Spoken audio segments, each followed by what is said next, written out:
I've got to ask you some Texas-specific things if you've got a second here. I'm ready. Our governor, Rick Perry, who I've interviewed a couple of times in the past 3 or 4 days, is just steaming mad. And in a soundbite a few days ago, he said, I don't want Texans to get so angry that they end up wanting to secede. Can we put a rest to this once and for all? Does Texas or any other state in this great union have the right today to secede from the nation? Yes. They have the right to nullify and to secede. It was understood by the people who wrote the Congress. Look, when George Washington signed the Fugitive Slave Law, which required you to capture and return runaway slaves, the state of Massachusetts enacted a law nullifying it and said, we will prosecute anybody in the state of Massachusetts who cooperates with the Fugitive Slave Law. Now, this hasn't happened since the days of slavery, but it is a check on an overbearing, heavy hand of the federal government that a state will say, enough is enough. This would cause a tremendous constitutional crisis.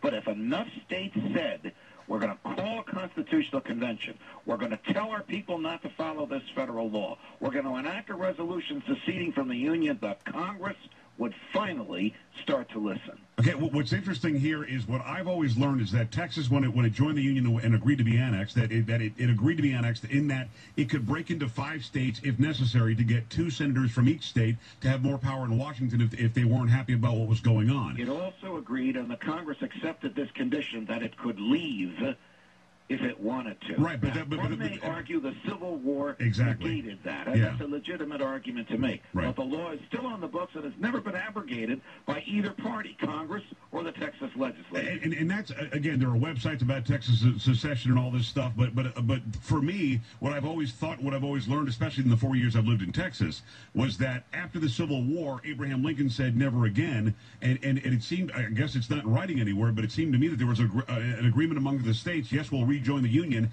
never to secede again. Don't get me started on Abraham Lincoln. He was less faithful to the Constitution than any president in American history. That's why I read your books. 700,000 human beings because he wanted to collect tariffs from southern ports. He was no more interested in freeing the slaves than he was jumping over the moon. He decided to free them for a military measure because Robert E. Lee was getting too close to Washington, D.C. But that's what the history books say. He freed the slaves. The Emancipation Proclamation was out of his mouth, and he's always going to get credit for that. But that's because we all learn history from the teachers' unions, and they believe in big government. Okay, I won't get you going on Abraham Lincoln if you don't get me going on the teachers' unions, okay? All right, another question here.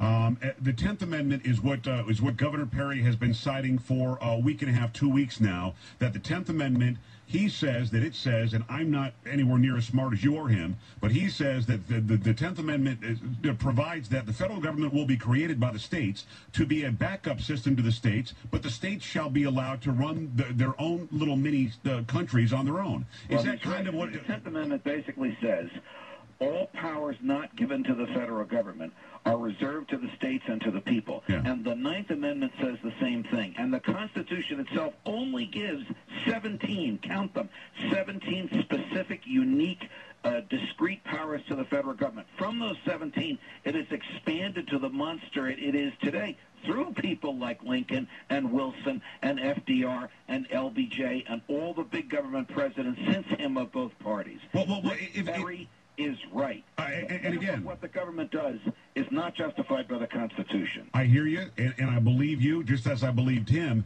But knowing what you just said to be true, how is it that we have a federal government that tells us whether abortion can or can't be legal? How is it that we have a federal government that can force us through penalty of holding back road funding to make us lower or raise our speed limit, or lower or raise our... government that can tell us how big our toilets are and what the pressure of our showers can be because we let it do it. Okay, so we never called them on it. Republicans and under Democrats. Yeah. We just let it write laws that regulate private human behavior that was in no way ever delegated to the feds and just looked the other way, and now we have to live with it. I don't want to run out of time.